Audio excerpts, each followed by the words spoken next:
Praise the Lord. Hallelujah. Hallelujah. Hallelujah. கடவுளுடைய வார்த்தை அது உயிர் உள்ளது, ஆற்றல் மிக்கது, இருபக்கமும் வெட்டக்கூடிய கூரான வலிமையானது. அடுத்தது அது ஊடுருவக்கூடியது, இதயத்தையே ஊடுருவக்கூடியது. எபிரேயர் திருமுகத்திலே 4ஆம் அதிகாரத்திலே 12ஆம் வசனம் மிக்க தெளிவாகவே எழுதப்பட்டிருக்கும். எபிரேயர் திருமுகம் 4ஆம் அதிகாரம் 12ஆம் வசனம் வாசித்து பாருங்க.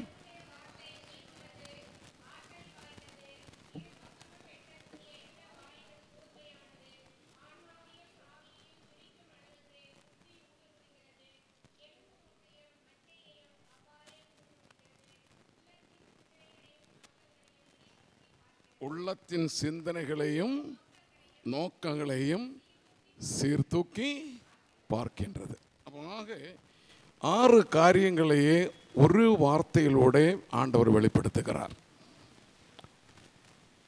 அந்த வார்த்தை என்பது உயிர் உள்ளது என்று சொல்லும் பொழுது அதில் என்ன உயிர் உள்ளது என்றது சந்தேகம் நமக்கு ஏற்படலாம். வார்த்தையில் என்ன உயிர்? ஆனால் அதே ஆண்டவர் அந்த உயிருள்ள வார்த்தை மூலமாகவே இந்த உலகிலேயே எல்லா உயிர்களையும் படைத்தார். செடிகளுக்கு உயிர் உண்டா? நம்ம சொல்லுவோம் செத்து போன செடின்னு சொல்லுவது உண்டு, பட்டு போனால் செத்து போச்சு. அதே தான் மனிதன். அவரில் உள்ள அந்த உயிரை ஆண்டவர் எடுத்துக்கொண்டால் மண்ணு. அந்த உயிர் இருக்கிறதுனால தான் அந்த ஆண்டவர் சொல்லுகிறது அந்த வார்த்தைக்கு உயிர் உள்ளது என்று. உலகம் முழுவதுமாகவே படைக்கப்பட்ட பொழுது அந்த வார்த்தை மிகவும் துல்லியமாகவே நுணுக்கமாகவே அமைந்திருந்தது. உண்டாகட்டும் என்றார், வேறொன்றும் சொல்லவில்லை. உண்டாகட்டும், ஆகட்டும் என்றார். அது அப்படியே நடந்தது. அந்த வார்த்தைக்கு உயிர் உண்டா? வல்லமை உண்டா? ஆற்றல் உண்டா? அது ஊடுருவக்கூடியதா? எல்லாம் அடங்கியிருக்கு. அதனால தான் ஆபிரகாமினுடைய நிலையை பாருங்க. முதலாக வேத புத்தகத்திலேயே நமக்கு பார்க்கின்றது என்ன? ஆபிரகாம் சொல்லுகிறார், உன்னிலிருந்து ஒரு தலைமுறையை நான் உருவாக்குவேன் என்று சொல்லுகிறார். அந்த வார்த்தை உயிருள்ளது, ஆற்றல் வாய்ந்தது, சக்தி வாய்ந்தது. ஒரு சாதாரண மனிதன் நம்பவே முடியாது. ஏன் எனக்கு 75 வயசு ஆகி போச்சு, இன்னமும் எனக்கு குழந்தை பிறக்கும், என் மனைவி தள்ளாட வயதில் இருக்கிறோம், பிறக்கக்கூடிய வாய்ப்புகளை இழந்து விட்டால், பெண்மையை இழந்து விட்டால், கருவறையை காய்ந்து விட்டது, அந்த கருவறையிலேயே கரு உருவாகாது, இயற்கை. ஆனால் ஆண்டவர் சொல்லுகிறார், உன்னிலிருந்து ஒரு தலைமுறையை நான் உருவாக்குவேன், ஒரு பெரும் ஜனத்தொகையை நான் உருவாக்குவேன், உன் பெயரை சொல்லி என்னை அறிமுகப்படுத்துவேன், ஆபிரகாமின் தெய்வம். சரிதானே? வேற யாரும் தெய்வம் முதல்ல சொல்லவே இல்லை. சொன்னாங்களா? ஆதத்தின் தெய்வம் சொன்னாரா? அவையின் தெய்வம் சொன்னாரா? சொல்லல. ஆபிரகாமின் தெய்வம். காரணம் என்ன? ஆபிரகாம் வழியாக ஒரு ஜனதையை உருவாக்கி விட்டார். அந்த வார்த்தை உயிருண்டா? ஆமேன். உண்டு என்று சொல்வதற்கு பதிலாகவே ஆமேன் என்று சொல்லுங்க. ஆமேன் என்று சொன்னால் எல்லாம் திகைந்து விட்டது, அப்படியே ஆகட்டும் ஆண்டவரே. ஆமேன் என்றதுக்கு அர்த்தம் அப்படியே ஆகட்டும் ஆண்டவரே என்று. கடவுளுடைய வார்த்தையை கேட்கின்ற நேரத்திலேயே அந்த வார்த்தையை நமக்குள்ளவே ஊடுருவ வேண்டும், நம்முடைய இதயத்திலேயே ஊடுருவ வேண்டும், மனதிலூടെ கடந்து போக வேண்டும், அந்த மனதில் இருக்கக்கூடிய கரைகளை நீக்கப்பட வேண்டும். அதற்கு பிறகு நமக்கு ஆற்றல் வாய்ந்த வார்த்தைகளை கொடுத்து நம்மை ஆசீர்வதிக்கக்கூடிய விதத்திலேயே அந்த வார்த்தை நமக்கு பயனுள்ளதாகவே மாற்றப்பட வேண்டும். அல்லேலூயா, அல்லேலூயா. ஆண்டவரோட சொன்ன வார்த்தை நிறைவேறிவிட்டதா? 100ஆம் வயதிலேயே நிறைவேறிவிட்டது. 25 ஆண்டுகள் ஒரு மனிதனும் பொறுத்து கொள்ள மாட்டாங்க. நமக்கு உடனே இன்ஸ்டன்ட் காஃபி, இன்ஸ்டன்ட் நூடில் தானே, 2 நிமிஷம். அம்மா அம்மா எனக்கு பசிக்குது, 2 minutes. அந்த நிலைமைக்கு வந்தாச்சு. இப்போ அந்த நிலையை மாறிவிட்டது. ஹலோ சுகியா,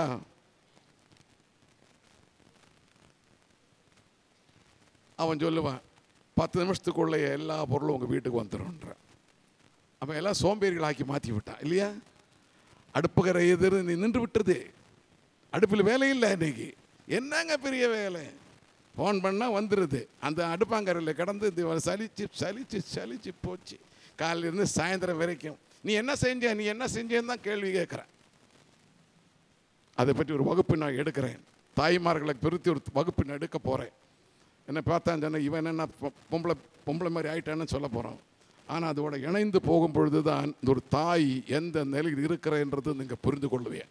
ஒரு தாயினுடைய அவர் மந்திரியாக இருக்கிறார், அவர் ஆலோசகராக இருக்கிறார், அவர் ஒரு நேர்ஸாக இருக்கிறார், அவர் ஒரு எல்கேஜி படிக்க ஒரு வாத்தியாராக, எத்தனை துறையிலேயே அந்த பெண் அந்த தாய் இருக்கிறன்றது ஆண்கள் மறந்து விடுகிறார்கள்.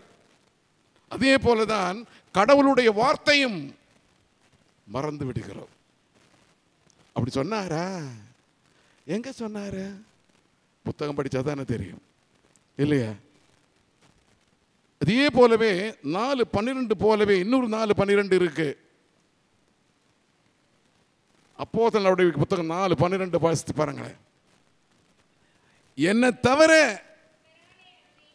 இவரால என்று வேற எவராலும், பார்த்தீங்களா, அவருடைய பெயரை தவிர, இது வார்த்தை, கடவுளுடைய வார்த்தை ஆற்றல் வாய்ந்தது, சக்தி வாய்ந்தது. அதுக்குள்ளவே நிறைய ரகசியங்கள் உண்டு. இந்த ரகசியங்களை எல்லாமே நமக்கு வெளிப்படுத்தி கொடுக்கக்கூடியது. கடவுளுடைய ரகசியங்களை வெளிப்படுத்தி கொடுக்கிறது என்ன? அவருடைய வார்த்தை, இறைவனுடைய வார்த்தை. அவர் ரகசியமாக இருக்கிறார், பரசியமாக இல்லை. கண்கூடா பார்க்க முடியுமா? பார்க்க முடியுமா? பார்க்க முடியாததெல்லாம் ரகசியமாக இருக்கிறது என்ற அர்த்தம். ஆனால் வார்த்தை மூலமாக அதை கேட்கும் போதும், அது காதுகளில் ஜொலிக்கும் பொழுதும் நாம் அவரை அறிந்து கொள்ளுகிறோம். அல்லேலூயா, அல்லேலூயா, அல்லேலூயா. ஆபிரகாமுக்கு நட்சத்திரங்களை கணக்கு போட முடியுமா? ஆகாயத்தில் நட்சத்திரங்கள், அதுபோல உனக்கு ஒரு ஜனதையை நான் உருவாக்குவேன் என்று நம்புவாங்களா? கொடுத்ததையே திருப்பி கேட்டார் ஆண்டவர். கொடுத்ததையே ஏப்பா எனக்கு கொடுத்தேன்னு நம்ம கேட்போம் இல்லையா?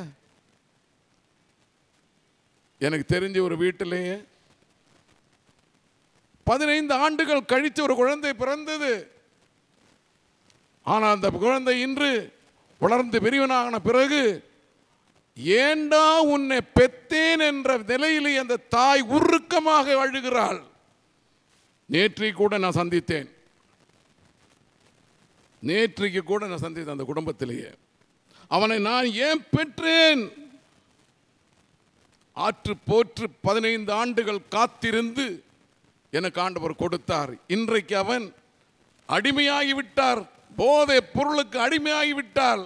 போலீஸ் ஸ்டேஷன் காவல் நிலையத்திலே சென்று சென்று சென்று காலில் விழுந்து அவனை கூட்டிக் கொண்டு வரக்கூடிய நிலையிலே தான் நான் இருக்கிறேன்.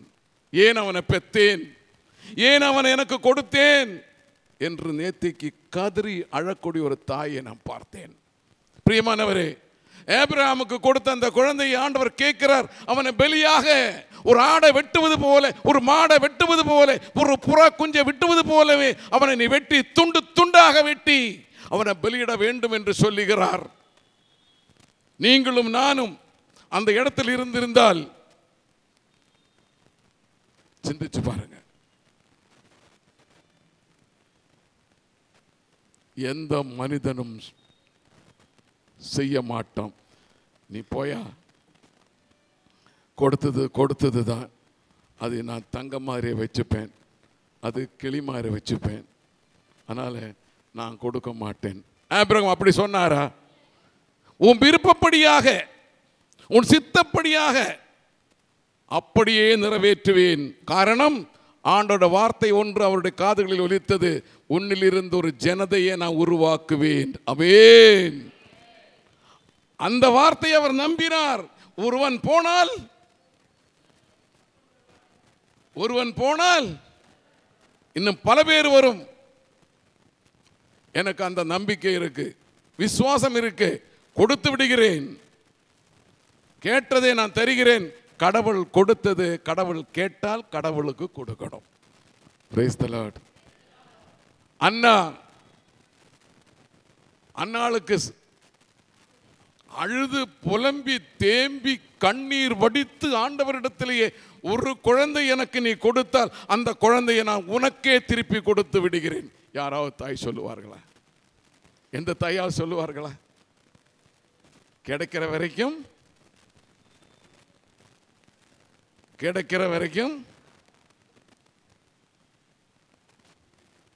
கிடைச்ச பிறகு, எனக்கு தெரிஞ்ச ஒரு குழந்தை, அந்த காலத்தில் ரேடியோ இருந்தது. அந்த ரேடியோவை டிரான்சிஸ்டர் ரேடியோ இறங்கிய காலம் ஒரு வீட்டில்,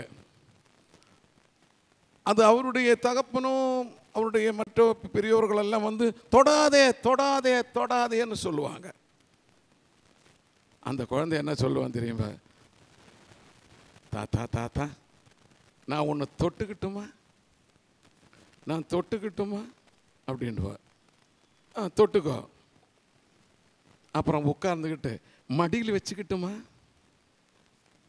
பக்கத்திலே உட்கார்ந்துக்கிட்டு நான் தொட்டுக்கிட்டுமான்னா, தொட்டுக்கோ.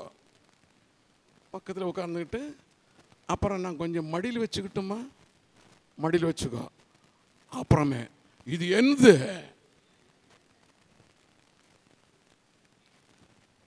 எப்படி பார்த்தியா? கிடைக்கிற வரைக்கும் தான், அது கிடைச்ச பிறகு எனக்கு சொந்தம். ஆபிரகாம் சொல்லவே இல்லை, நீர் கொடுத்தது உனக்கே சொந்தம். Praise the Lord. காரணம் என்ன? உம்மால் ஆகாத காரியம் ஒன்றும் இல்லை.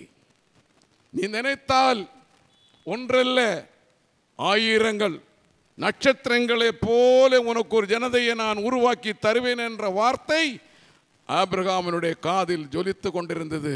வெட்டுவதற்கு தயாராகவே கொண்டு சென்றார்.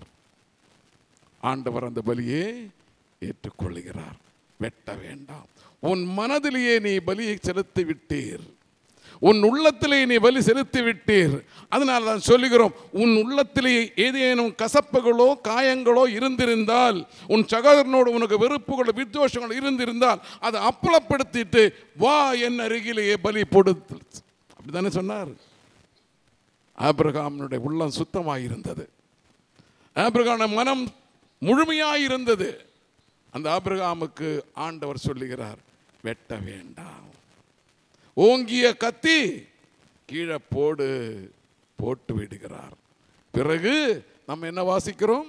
ஆபிரகாமின் தெய்வமே, ஈசாக்கின் தெய்வமே, யாக்கோபின் தெய்வமே. அப்படிதான் வாசிக்கிறோம். இன்றைய சமூகம், இன்றைய கிறிஸ்துவ சமூகம், இஸ்ரவேல் ஜனம் யாருடையது? ஆபிரகாமில் இது வந்தது, ஈசாக்கில் வந்தது, யாக்கோவோடு முடிவடைகிறது. ஆமென். அல்லேலூயா, அல்லேலூயா. நீங்க புத்தகம் வாசிக்கும் பொழுது பார்க்க 42 தலைமுறைகளுக்கு பிறகுதான் இயேசு கிறிஸ்து கடைசி மனிதனாக இறங்கி வருகிறார். விண்ணிலிருந்து இறங்கி வருகிறார். மண்ணில் நெடுக்கப்பட்ட மனிதனுக்கு பிறகு விண்ணிலிருந்து வந்த மனிதன் என்று சொல்லுகிறார். நான் விண்ணிலிருந்து இறங்கி வந்தவன். அல்லேலூயா, அல்லேலூயா, அல்லேலூயா. மோசேயிடம் ஆண்டவர் சொல்கிறார் இன்னொரு வார்த்தை. மோசே விடுதலை பயணத்தில் வாசிக்கின்றோம். மோசேயை தேர்ந்தெடுக்கிறார். என் ஜனத்தை நீ வழிநடத்த வேண்டும், உன்னை நான் கடவுளுக்கு ஒப்பானவனாகவே மாற்றுவேன், உன்னை அவர்கள் கடவுள் என்று சொல்லுவார்கள்.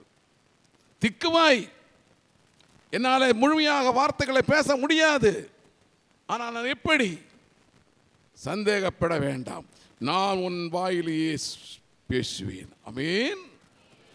அந்த மோசேயிடம் சொல்லுகிறார், செங்கடலையே இரண்டாக பிளக்கக்கூடிய வல்லமை உன்னிடத்தில் நான் தருவேன்.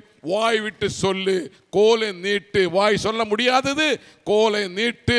அந்த கடல் இரண்டாக வெட்டான் தரையாக, அந்த கடல் வெட்டான் தரையாகவே அது உருவாகும். அதிலூടെ என் ஜனத்தை நீயே வழி நடத்த வேண்டும். வார்த்தை நடந்ததா? இஸ்ரவேல் ஜனம் செங்கடலை கடந்து அந்த கரையில் சென்று விழுந்ததா இல்லையா? விழுந்ததா இல்லையா? பயம் இருக்கும் ஒரு புறத்திலேயே. எல்லோரும் பயம் இல்லாத சொல்ல முடியாது. சொல்ல முடியுமா? இங்க கூடியிருக்கக்கூடிய எத்தனை பேர் பயத்தோடு இருக்கிறான்றது எனக்கு நல்லா தெரியும். வீடு பூட்டி இருக்கா? இல்லை ஸ்டவ் ஆஃப் பண்ணியிருக்கா? நான் பற்ற வச்சுட்டு தான் வந்தேன், ஆஃப் பண்ண மறந்துட்டோன்னா தெரியல. வீடு பூட்டிட்டு வந்துட்டேன், ஸ்டவ் பாட்டுக்கு பற்றி எரிஞ்சுட்டு இருக்கிறோம். நான் போகும்போது கேஸ் முடிஞ்சிருக்கும். இல்லை பூட்டு பூட்டி தான் வந்திருக்கேன்னு தெரியல, இழுத்து பார்க்கல. நான் அப்படியே வேகமாக வந்தேன், பூட்டு அப்படியே போட்டு வந்தேன். இப்போ வீட்டு தொங்கிட்டு கிடக்கிற பூட்டிலேயே யாராவது வந்து இழுத்து பார்த்து அதுக்குள்ள யாரை புகுந்துட்டு இருக்கிறதெல்லாம் சுருட்டிட்டு நான் இங்கே வார்த்தையை கேட்டுட்டு உட்காந்துட்டு இருக்கிறேன். உங்களுக்கு தெரியுமா? தெரியல. நீங்கள் தான் பாதுகாக்கணும். அவர்கிட்ட சொல்லிட்டான், விண்ணப்பத்தை வச்சுட்டான், நீங்க தான் பாதுகாக்கணும். அவர் ஏற்கனவே சொல்லிட்டான், உனக்கு நான் பாதுகாவல் நான் இருப்பேன், முள்ளும் தடையும் இருந்து கால் பெடாமலே நான் பாதுகாப்பேன். இல்லையா? அப்புறம் நம்பிக்கை இருக்கு. நம்ம வீடை பார்க்கறதுக்கு நம்பிக்கை இருக்கு. பிரியமானவரே, மோசைக்கு அந்த நம்பிக்கை இருந்தது. அதனால் அந்த வார்த்தையை அவர் நம்பினார். எதிர்ப்பு கேட்கவில்லை. இந்த கடலை இரண்டாக பிளக்க முடியும் என்றது என்னால் ஆகுமா கூடுமா என்று கேட்கவில்லை. அப்படியே ஆகட்டும் என்று அவர் மனதிலேயே சொன்னார். மரியாள் அப்படித்தான் சொன்னார். மரியாள் அப்படித்தான் சொன்னார். அப்படியே ஆகட்டும், அப்படியே ஆகட்டும் என்ற வார்த்தையே ஆரம்பத்தில் இருந்து கடைசி வரையிலும் இருக்கு. அப்படியே ஆகட்டும். காரணம் என்ன? கீழ்ப்படுதலினுடைய அடையாளம், நம்பிக்கையினுடைய அடையாளம், விசுவாசத்தினுடைய அடையாளம், வார்த்தையினுடைய வல்லமை, வார்த்தையினுடைய சக்தி, வார்த்தையினுடைய ஆற்றல். வார்த்தை உயிருள்ளது. கடவுளுடைய வார்த்தை உயிருள்ளது. அது மாறவே மாறாது, அழிக்கவே முடியாது. எத்தனை பேர் மயில எழுதி வச்சிருக்கலாம், எத்தனை பேர் அது பிரிண்ட் போட்டு வச்சிருக்கலாம். ஆனாலும் மனிதனில் இருக்கக்கூடிய அந்த வார்த்தையை கூட மறந்து போகலாம், மறவி கூட மனிதனுக்கு இருக்கும். ஆனால் சொல்லுகிறார், ஆண்டவருடைய வார்த்தை என்றுமே அழியாதது. அல்லேலூயா. கடவுளுடைய வார்த்தை அழியாதது. எல்லாம் அழிந்து போகும், எல்லாம் அழிந்து போகும், எல்லா படைப்புகளும் அழிந்து போகும். ஆனால் அவருடைய வார்த்தை அழியாதது. ஆமென். அல்லேலூயா, அல்லேலூயா, அல்லேலூயா. ஆண்டவர் கண்டிக்கிறவர், கண்டிக்கிறவர் தான். அவர் கண்டிக்கிறவர் தானே, தண்டிக்கிறவர் தானே. கண்டிப்பாரு, தண்டிப்பாரு. கண்டிக்கிறவரும் கண்டிக்கிறவரும் தண்டிக்கிறவரும், சொன்ன வார்த்தையை திருப்பி எடுக்கக்கூடியவரும் அவரு தான். எடுத்திருக்கா? எடுத்திருக்கா? சொன்ன வார்த்தையை அவர் திருப்பி எடுத்திருக்கா? எடுத்திருக்கா? நினைவே பட்டணம் அழிக்கப் போகிறேன், என்னால் இனிமே பொறுத்து கொள்ள முடியாது, என்னால் இனிமே தாங்க முடியாது. எவ்வளவோ நன்மைகளை நான் செய்தேன், அவ்வளவு நன்மைகளை பெற்ற பிறகு அந்த மக்கள் எனக்கு எதிராகவே. அதனாலே நினைவே பட்டணம் நான் அழிப்பேன். ஆண்டவர் வார்த்தையை வாபஸ் வாங்கினாரா? நாமும் அதே போலவே ஆண்டவரிடத்தில் வந்து, ஆண்டவரே நான் தவறு செய்து விட்டேன், நான் பாவம் செய்து விட்டேன், உமக்கு எதிராகவே சிந்தித்து கொண்டேன், அதனாலேயே நான் திரும்பி வந்து விட்டேன், உம்மிடத்தில் திரும்பி வந்து விட்டேன். ஆண்டவர் என்ன சொல்லுகிறார்? திரும்பி வா, திரும்பி வா. அது ஒரு வார்த்தை. திரும்பி வா, நான் ஏற்றுக்கொள்ளுவேன். மனம் வருந்தி நீ ஒரு முறை சொன்னால போதும், ஆண்டவரே நான் தவறு செய்த என்னை மன்னியும் என்று நீ சொன்னால் அப்படியே மன்னிக்கிற தெய்வம். நினைவே பட்டணம் மன்னிக்கப்பட்டது.